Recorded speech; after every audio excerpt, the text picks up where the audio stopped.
Yeah, I guess.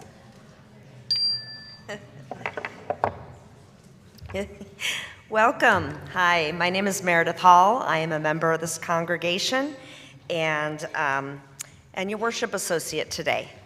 On behalf of Reverend Dave Dunn and intern minister Liz Martin, Director of Religious Exploration Lexi T. Brown, Music Director Alex Peach, and our pianist today, Meredith McCaskey, and the greeters and technical team that are making today's live stream possible. I would like to welcome you to the Unitarian Universalist Metro Atlanta North congregation, also lovingly known as UUMAN. UUMAN is a liberal faith community with the mission to nurture our spirit, strive for justice, and transform the world. No matter who you are, who you love, or where you are on your spiritual journey, all are welcome here. Welcome to all that are joining us remotely. For any visitors who are here with us for the first time, and if you are comfortable doing so, would you please stand and tell us your name and where you are from so that we can get to know you better. Do we have any visitors on my right? I guess this is my left. Anybody? New visitors? Yes. Oh. Welcome, Sylvia. We'll be hearing more from her later as well. Oh, yes? Hello?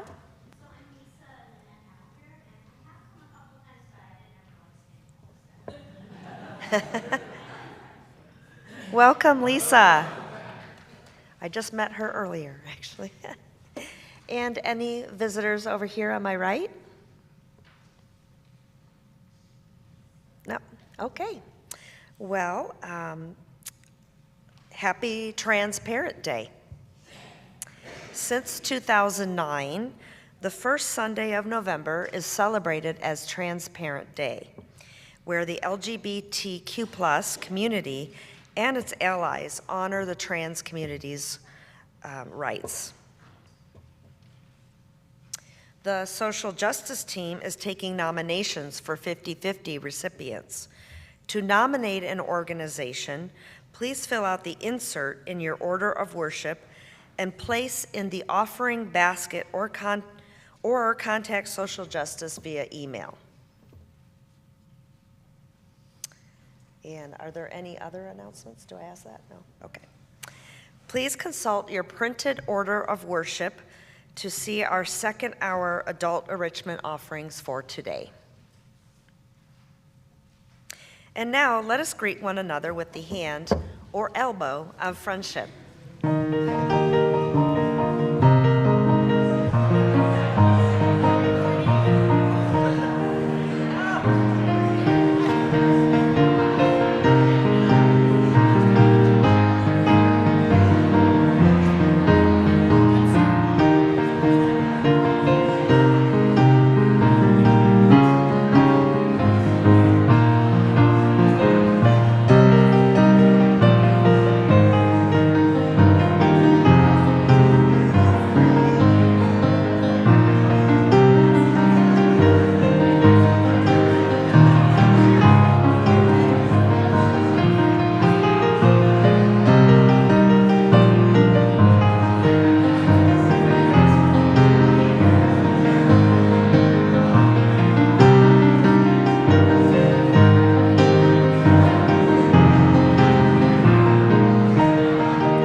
Good morning. The call to worship is by Reverend Gretchen Haley. Today, God is running late for church. He'd be doubly late if if we hadn't set our clocks back. God, get it together. But here she is, late and trying to find a seat, scanning the room for someone they know or someone they don't. God's feeling evangelical, but not in a judgy way, mysterious, but not manipulative. God can't stop thinking about the James Webb Telescope and the possibility that time is not linear, which God might have guessed. God is tired of grief and white supremacy and the warming of the oceans. God, can't you help us do something about that? But God's hearing aid batteries ran out and he hasn't had time to order more. Or that's what he says when asked. God just wants to be present, stop worrying about everything. Sing, breathe, laugh. We got you, God, we say. We'll settle in. We'll be present and we'll sing. We'll tell stories and breathe deep. We'll remember ourselves and offer ourselves whole. We'll offer galaxies of gratitude for all its beauty, for beating hearts and full apple trees, guacamole, and the Atlanta Hawks, for protest letters and entire villages of people saying, you are safe here. God, your creation is not yet done. No, and we are not done creating you. And now let us light our chalice together.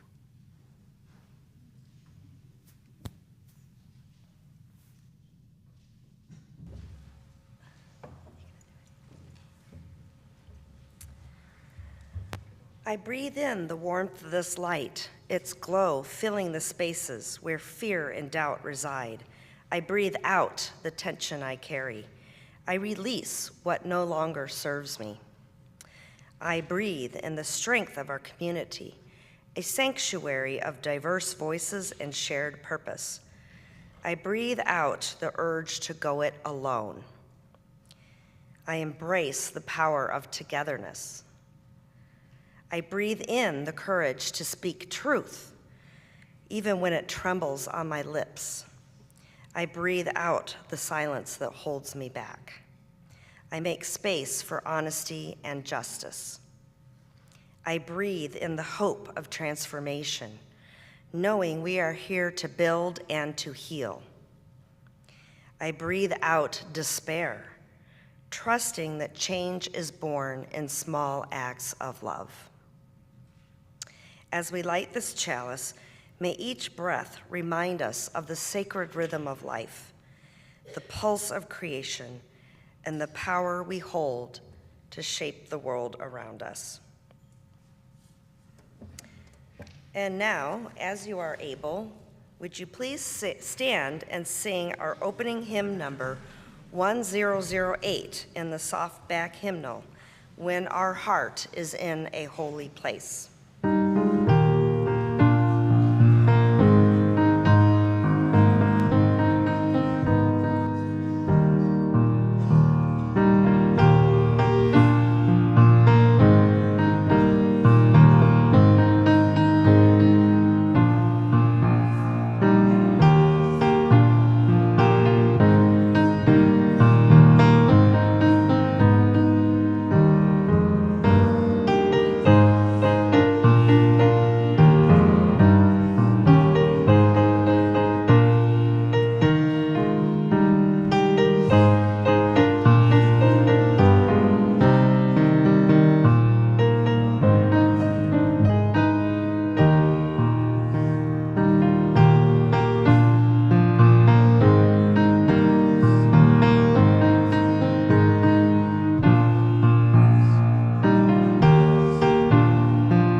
Story time. So if there's any children of all ages, if you'd like to gather up here, we'll do a story for you today.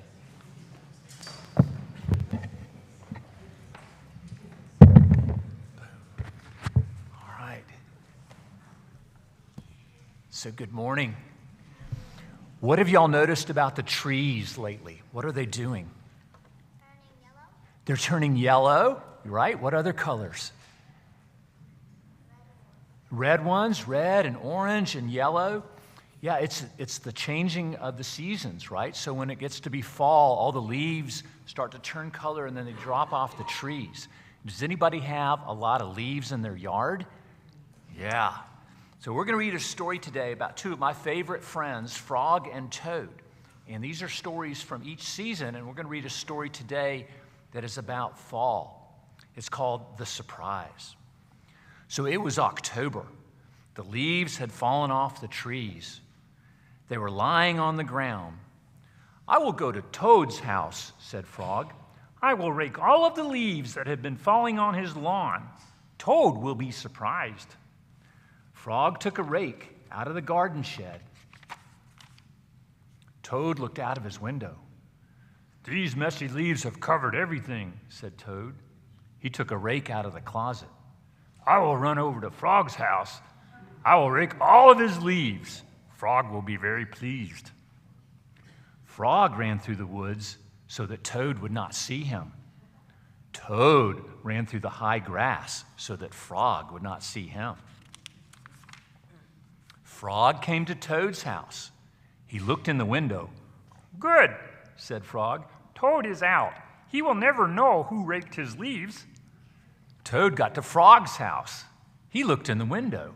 "Good," said Toad. "Frog is not home. He will never guess who raked his leaves." Frog worked hard. He raked the leaves into a pile. Soon, Toad's lawn was clean. Frog picked up his rake and started home. Toad pushed and pulled on the rake. He raked the leaves into a pile. Soon there was not a single leaf in Frog's front yard. Toad took his rake and started home. A wind came. It blew across the land. The pile of leaves that Frog had raked for Toad blew everywhere. The pile of leaves that Toad had raked for Frog blew everywhere.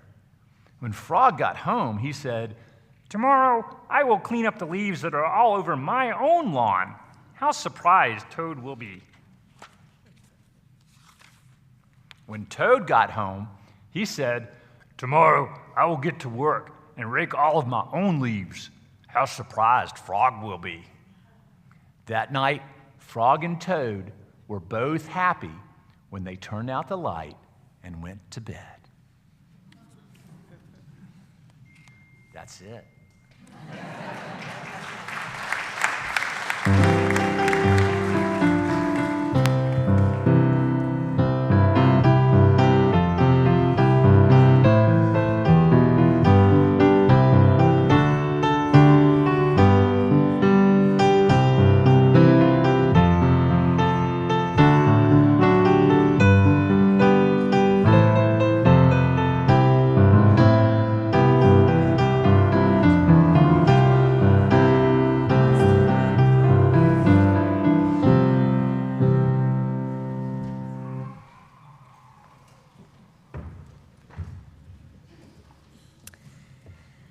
At the beginning of each month, the Social Justice Committee will provide an update on past 50/50 collections.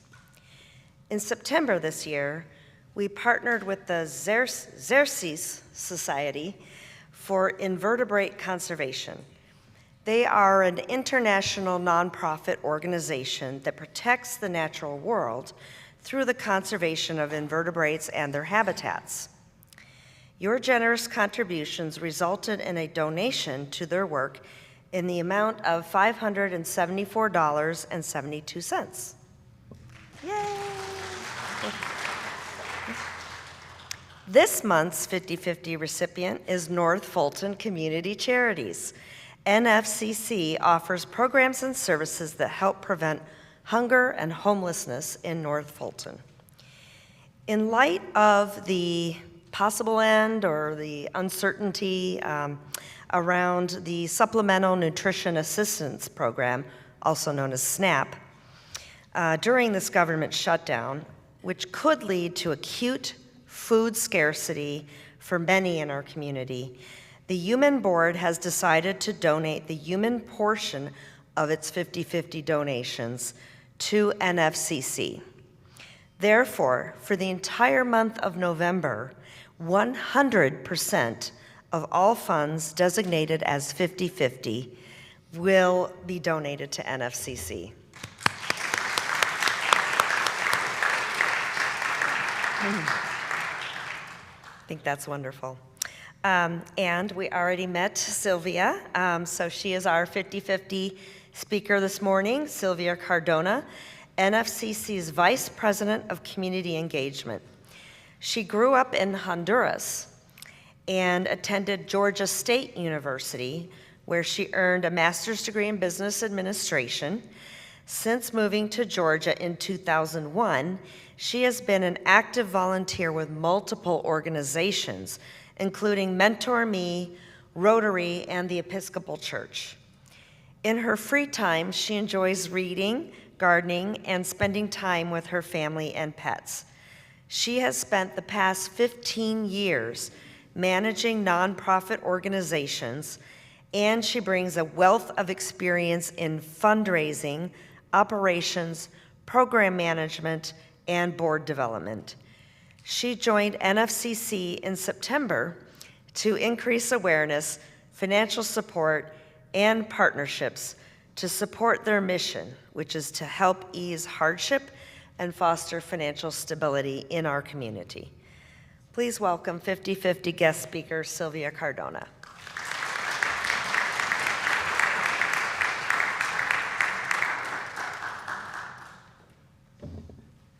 Good morning. Thank you, everybody, for having me over and for the wonderful news of your generosity. I'm moved by it. So I joined the team at North Fulton Community Charities last month. However, I know that you all, as a congregation, have been supportive of NFCC for years. So I should have you guys doing this presentation and catching me up on all the wonderful things that you've done over the years. I was speaking briefly with Joan a little bit about my faith journey. I have been in multiple different denominations. I have found the Episcopal Church to be my home, but I have attended Unitarian services before, and I'm reading your values and principles, and it really is so heartwarming and so good to see that there are people in the world living by their values and by their belief system and really doing what you can for the rest of the community. So as you know, and I brought some notes up here just because I'm still new and I want to make sure I don't miss anything. You know we have different programs to help our community. Some are to provide emergency assistance, so when life hits a bump on the road, as I think any and all of us have experienced at some point, a terrible car bill, a medical expense, or a job loss, and somebody needs help with utilities or rent or mortgage, we, as a community, with your help at North Fulton Community Charities, are that safety net that can help people, bridge that gap and pay that bill for a couple of months till they can get back on their feet. I think that's what we are primarily known for, but of course we also have, and I see that you're collecting items for our food pantry, and some of you have mentioned you shop at our thrift store. Those are two additional supports that we provide for our families and for our communities. So one of the things that can help families save that cash that they need for utilities and other cash-only type expenditures is saving money on food and clothing. We have a point system that allows people to shop with dignity, select their items from the pantry just like you or I would, and walk out with the groceries that are the right fit for their family's culture, size, needs, food preferences. So we don't just give them a bag of things that we think they need. They get to choose for themselves what suits their families. Same with the thrift store. They're able to provide clothing and shoes, utensils, pots and pans for their families. And when they're shopping in the store, everybody's shopping the same. The only difference is that when they check out, they're using our points that we award through our Smart Choice program. And you and I might be paying cash. But we're on equal footing, and that really allows everybody to maintain their dignity and be just like the rest of us are in community. So I really have the great fortune of being able to work in an organization that allows me to live my value system, and where I know that I'm making an impact. And I've been on the end where I need a little help, where things, caught me unawares, and I need support from my friends and family. What we've done as a community here in North Fulton is extend that network to include everybody. And so it really takes all of us coming together. Once people have recovered or are in a space where they can cover those utilities and face that emergency, what we want is ongoing financial stability. Sometimes the reason for those bumps in the road is a job loss. Sometimes it's just that their hours have been cut back. Our economy is in a little bit of a flux, and everybody's feeling it one way or another. Some folks just, can't make ends meet because rent prices have been going, up. Food's more expensive, rent's more expensive, everything seems to be going up, and sometimes wages and salaries just don't keep up with that. So our workforce development and education programs help people gain the tools that they need. Sometimes through hardship during high school, folks may not have completed a high school diploma, so we have GED classes. We have, as you know, a lot of folks, myself included, coming in from other countries and needing to learn English or improve their English language skills, and so we offer ESL classes to them as well. And financial and job coaches. I think I heard from a couple of you that you were a financial coach for our adults everybody we serve are adults, and they're looking to improve in life, and sometimes they don't know exactly how to do a great job at a job interview. Maybe their culture did it differently, or it's been years since they've had an opportunity like that, or just learning how to budget and manage their finances in a way that allows them to cover all their expenses and to build a better future for their families. So somebody's gonna have to cut me off here in a couple of minutes, because I can talk all day about what we do at North Fulton. I just bring some stats also just to share a little bit about the impact that you're making. So just over these last 12 months, we've been able to serve 9,956 individuals. We have filled 60,713 food pantry orders, which helps over 3,700 households, and saving them over $4 million. We have helped more than 700 adults with one of our education programs. We have served 315 people through workforce development. I know we had a job fair earlier in the spring, and then we also helped them find open positions and prepare for job interviews.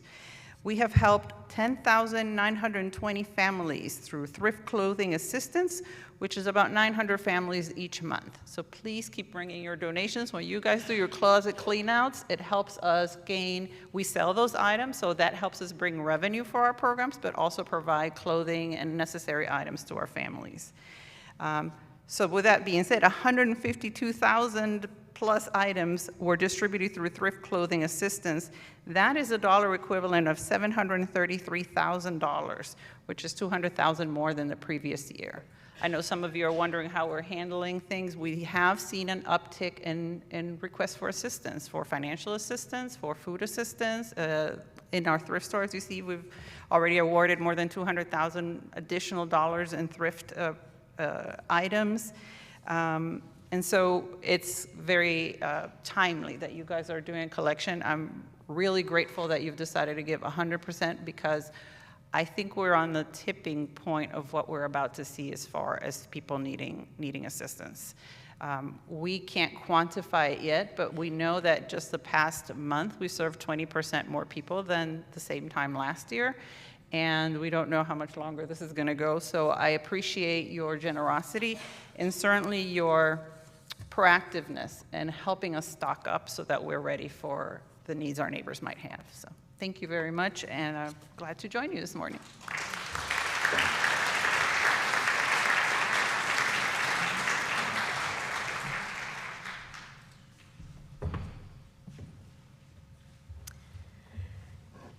In an effort to fulfill and further the mission of this congregation, we ask that our members and friends share of their time, treasure, and talents. With this, we will now take the offering. You may also use the Give Now option in the Breeze app or web browser.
We accept this sacred offering generously given by our beloved members and friends. May we and North Fulton Community Charities use it judiciously to serve our mission and vision in the world.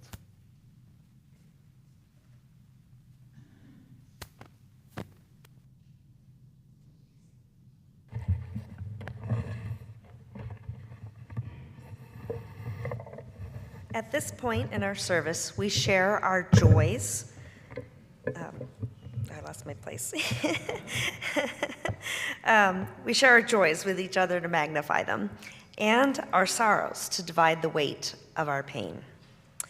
If you are so moved, please feel free to come forward, state your name, and drop a pebble in the bowl and express a joy or sorrow you may have. For those of you attending via our live stream, if you have a joy or a sorrow that you would like to share this morning, please type it into the chat. Okay.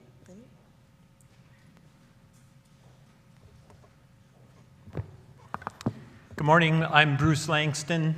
I'm a member here, and I've been coming here to UUMAN for more than 30 years now.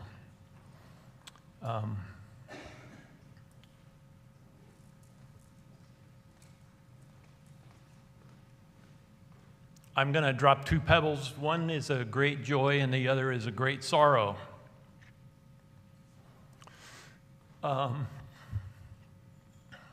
do the joy first. I was in Florida last week for my mother's 99th birthday. You've heard me talk about her a lot in here. She is a great parent, great woman, great mother, grandmother, great-grandmother, great-great-grandmother. She still sends birthday cards to all of her children, grandchildren, great-grandchildren, and great-great-grandchildren, which seems like a full-time job because I think there's probably 50 people on that list. You may know I have, I'm one of 11 children, and so, you know, just apply the standard multipliers and then multiply that by 2 or 3, and that's how big the family tree is. Anyway, I was there with all of my surviving brothers and sisters, and lots of, you know, we had about 40 or 50 people at her birthday party, so it was a great time. So this is for my mom. The second one is a great sorrow, and that is because you may know I'm a member of the North Fulton cycling community, and we lost another cyclist to a driver that was impaired in Milton on October 19th. He was Carlos Marino was his name. A single father of 4 children, 2 in their 20s, 2 in their teens. He was riding by himself in Milton, and a driver crossed over the center line, and he died instantly. There is a GoFundMe, and I can give you that information later if you're interested. But I do want to say that I hope everyone knows that cyclists in Georgia have most of the same rights on the road as car drivers do. And as I mentioned, I'm a member of several cycling communities. We review safety before every ride. We enforce it during the rides within our groups. And I just hope that you will all keep that in mind. The next time you come up on a group of cyclists, don't blow your horn, don't speed by, don't shout at us. Just understand that we're out there enjoying ourselves on the road, and that we have rights to the road too.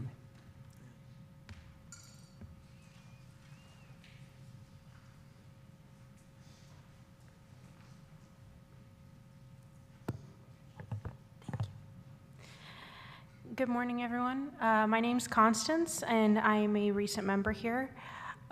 This is a pebble of joy because, as some of you may remember, my grandfather is undergoing chemo right now. He's coming up on the last few sessions that he has to go through, and recently he did I think it was called Signatera test. And the first test that he had, I think, about 17.6 or 0.9 or something like that. And they were able to detect cancer in his blood, but this time around, he is in the negative. So, and I would like to thank everyone who had warm wishes and him in your thoughts. Thank you so much.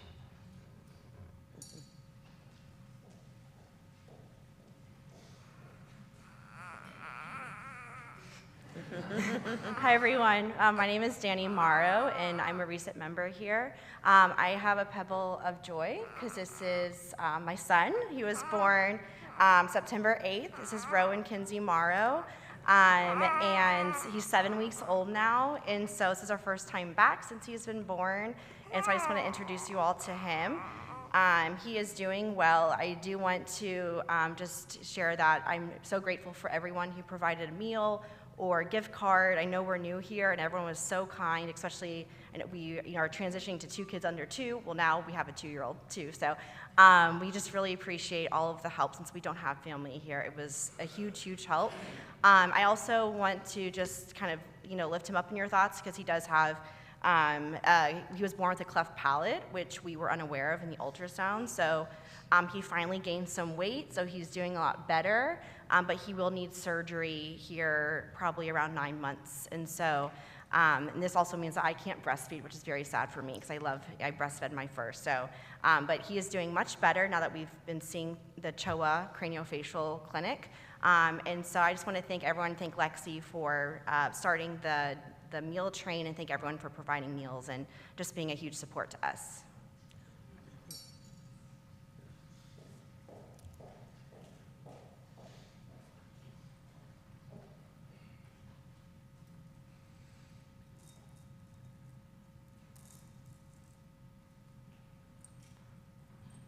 I'm Don Gross. This is a pebble of concern and relief. This past week, my wife Barbara and I received disturbing news, literally from the other side of the world. Her brother was on a trek in the Himalayas. Weather's been bad over there, and he slipped on some stones and fell about 15 to 20 feet down the mountain and landed in some boulders. And the porter and his son got him back on the trail, and it was about 2 hours to get into the nearest village where a helicopter was summoned, and he was airlifted to Kathmandu, where was the nearest significant medical facility. Fortunately, they did not find any fractures, but he had a lot of lacerations and bruises. And the pictures he sent us, the top of his head looked like someone had beat it with a chain. Well, fortunately now he's back in Dallas, Texas, recuperating at his son's home.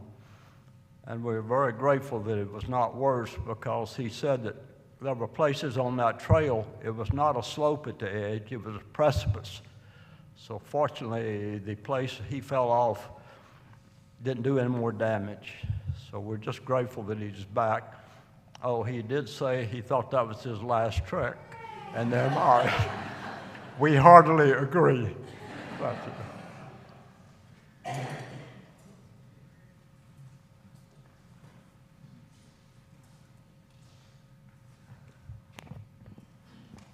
For the past 2 weeks, I've been having really good days at school,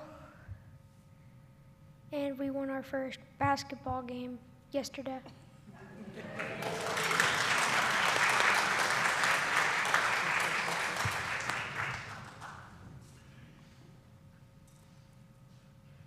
Hello, I'm Francie Deeskin, and I'm here with a joy and an invitation also.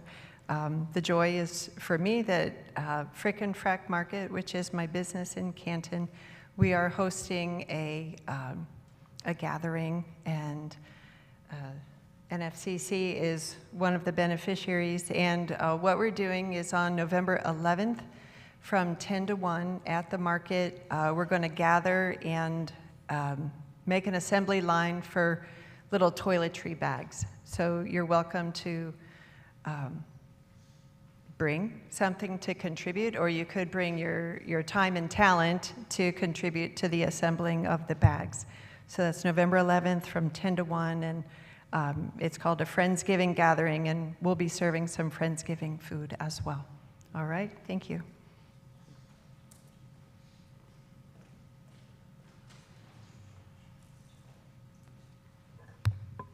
My name is Elizabeth Rohan. I'm a member here. I have two pebbles of joy.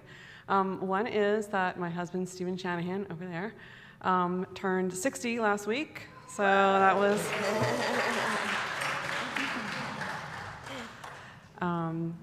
and my other is that I'm very excited to be organizing another trip to Montgomery for the congregation.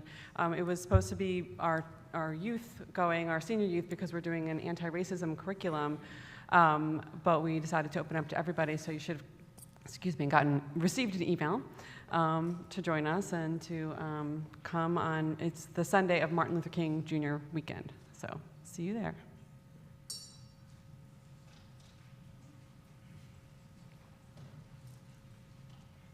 My name is Gus. Just a quick nod to people that step up. If you haven't been seeing Reverend Dave's videos, they're very powerful. And also Linda Etheridge and Laura Keck that have stepped up and started the first plant swap. If you're not growing native plants, then it's an important thing because we're losing our birds and our insects.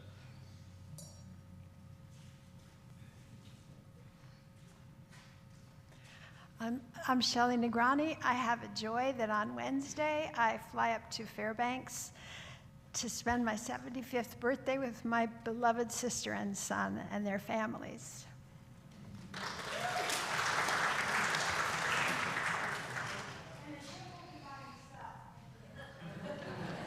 And we have one joy from the live stream today.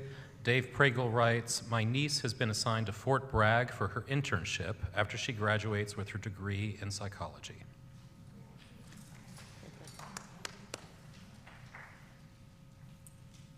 And I'm Liz Martin, and once again, I will drop a stone in honor of all the federal employees who are currently working and not getting a paycheck.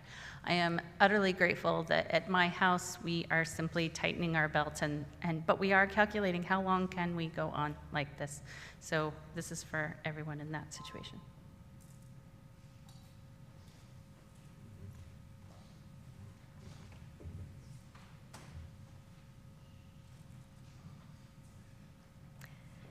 And I will drop one final pebble for all of the joys and sorrows that are still too tender and cannot escape the folds of our hearts just yet. Let us keep one another in our thoughts this week. Thank you.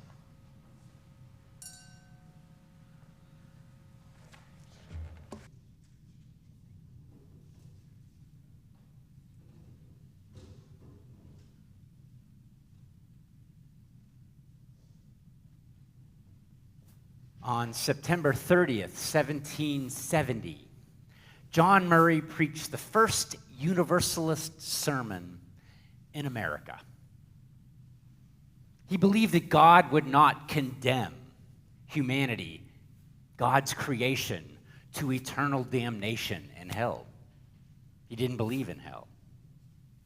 On May 5th, 1819, William Ellery Channing gave his Baltimore sermon, which was the beginning of Unitarianism and the American Unitarian Association. Basically, Channing was a Congregationalist minister, a liberal Congregationalist minister. And the Congregationalists descended from the Puritans, who broke from the Church of England because they wanted to practice a pure Christianity.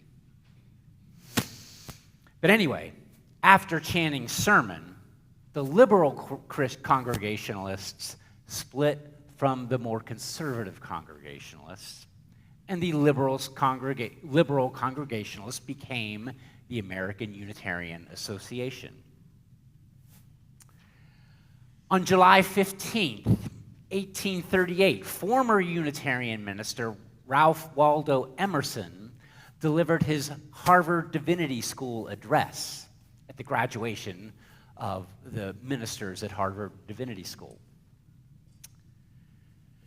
Some of his ideas in that address were taken from William Ellery Channing's an earlier sermon called Likeness to God.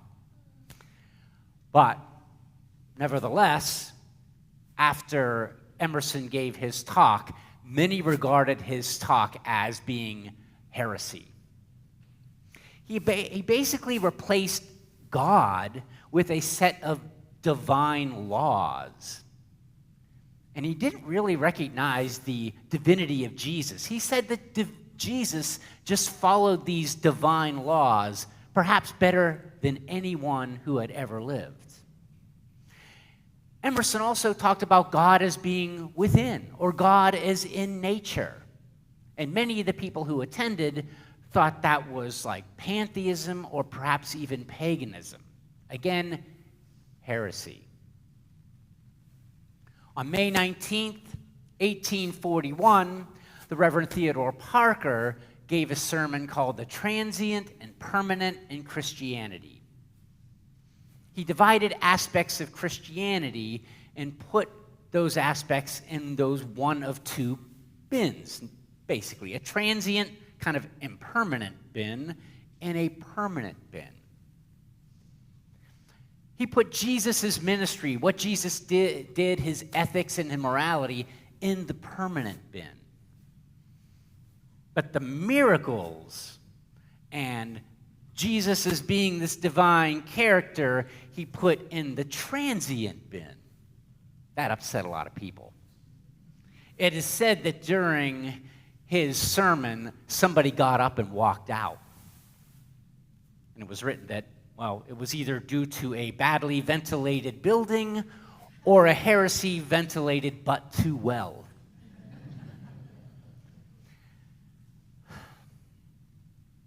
Although Unitarianism was always non-creedal, there were no creedal tests. That's how we did church. That's how the Congregationalists did church. There were no creedal tests. But back then, it was Christian entirely. And Theodore Parker always considered himself a Christian. Yet despite his and Emerson's ideas, that kind of opened the door for other ways of doing religion, other theologies, other non-Christian, non-biblical theologies. In the late 19th century, many Unitarians got together and created what's called the Free Religious Society, Free Religious Movement. Anyway, these folks wanted to draw on all kinds of different religions and create this kind of universal religion from universal ideas. And eventually, those kinds of ideas led to humanism that was popular mostly in the first half of the 20th century and even today. In the middle of the 20th century, Unitarian theologian James Luther Adams articulated an optimistic liberal theology. I spoke about this last year, the 5 smooth stones of religious liberalism. I'm not going to go into all 5, but one of them is that revelation is continuous. That God's revelation isn't something that only happened in the past, only trapped in a book, but it can happen today. And that as a result of that, it is incumbent upon us to act in the world, to be engaged in the daily ongoings, injustices of the world and try to heal them. On May 15th, 1861, the American Unitarian Association and the Universalist Church of America merged to form the Unitarian Universalist Association, May 15th, 1961. So that's pretty much our history and our theology.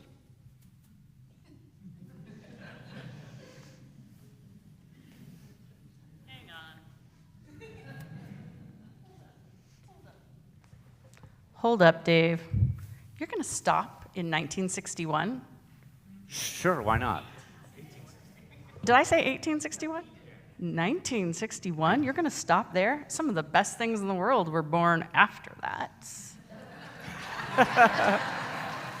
No, but since you said that John Luther Adams mentioned that, revelation is continuous, don't you think there might have been some in the last 64 years? I went to a Christian seminary, and I know that even though our denomination isn't exclusively Christian, we definitely align with and are influenced by some of the modern Christian theologies. Like, for example, liberation theology. You've got liberation theology that started in Latin America, where people realized in reading the Bible that God was always on the side of the poor. Maybe we should do something about that. And then at about the same time, you have black liberation theology, people like James Cone talking about how Christ's suffering wasn't just a thing that he did to save us from our sins. It was a way to show us how through our suffering we can be liberated. All together, both kinds of liberation theology redefined sin. They said that instead of sin being something that you're just born with, sin is something that oppresses people and that you absolutely have to fight it. Okay. That brings to mind there's also like process theology. Thank you for reminding me. There's more to it. Process theology maintains that everything is dynamic and ongoing. Evolution is ongoing. The Big Bang isn't something relegated to the past. The Big Bang is still happening.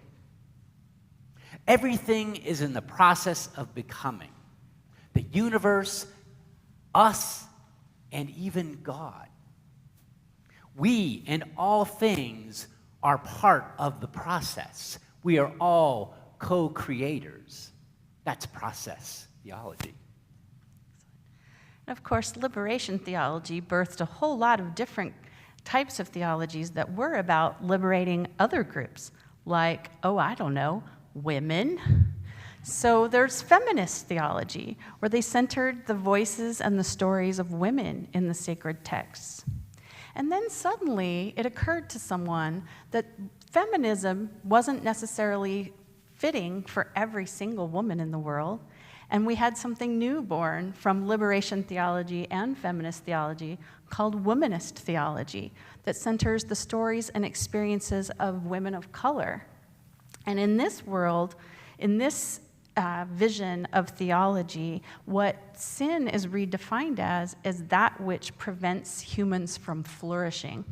Not just that what oppresses people, but what keeps us from living full, meaningful lives. I want to know more about that. There's also religious naturalism, or dark green religion. What's that? For religious naturalists, nature, not God in a traditional sense. It is nature that describes the ultimate reality and is divine. Our manifestations of wonder and awe are usually experienced in nature, right here, in this cosmos. Not just in the world, in the cosmos. And that is miraculous in and of itself, and there's nothing supernatural about it.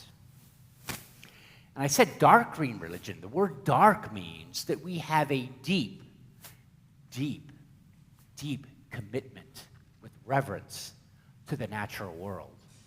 And dark can also mean that there's a dark side and that people will defend the divinity of the natural world, sometimes through social action, confrontation, and getting in the way in order to protect the divinity of nature. Possibly one of my favorite theologies that I learned about in seminary is queer theology. Not unlike feminist and womanist theology, where it centers the voices of people who were non-hetero or non-cisgendered, it also took a deep dive into scriptural writings, looking at the original Greek and Hebrew, and realizing that the pronouns and the descriptors for God were sometimes not gendered at all, and sometimes feminine. Not only that, in queer theology, they've taken this term queer and used it as a verb, a way to deeply question, deeply probe everything, every assumption, every translation, every piece of knowledge that we have. How do we know that it's not just a product of that time and that context? And then there's engaged Buddhism. It was kind of developed by Thich Nhat Hanh and others. And so he was a Buddhist monk.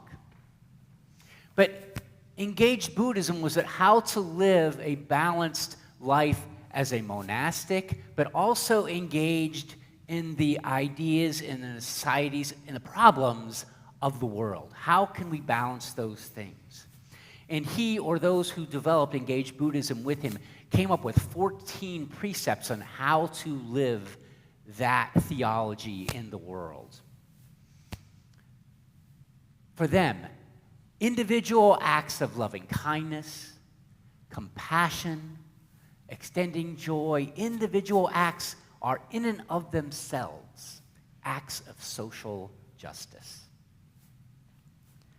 Yes, UUs of today have been influenced by these and lots of other modern theologies, but we are seriously out of time.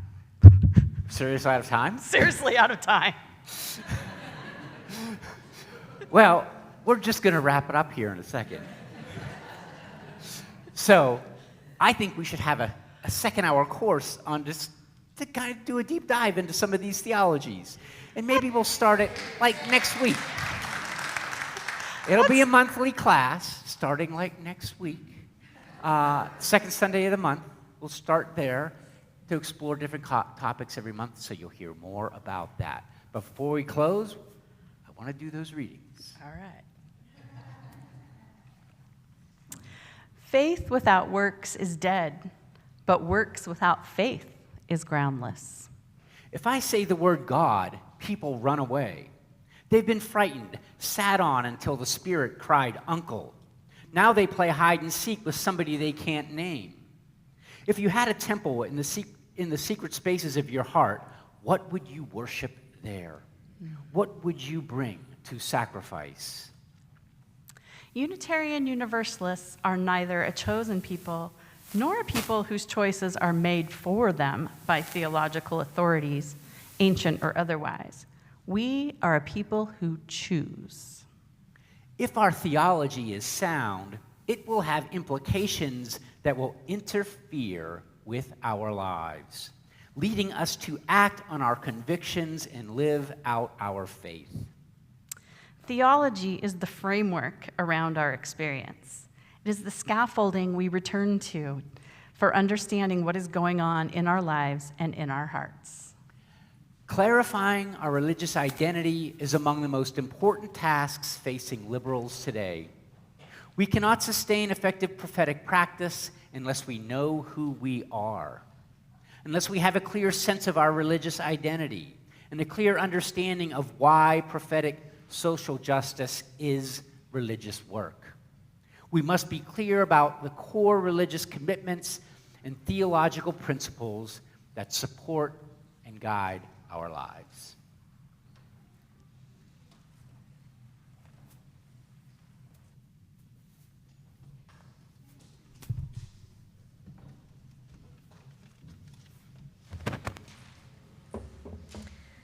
Please rise as you are able and join us in singing hymn number 1028 from the softback hymnal.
And now let us extinguish our chalice together.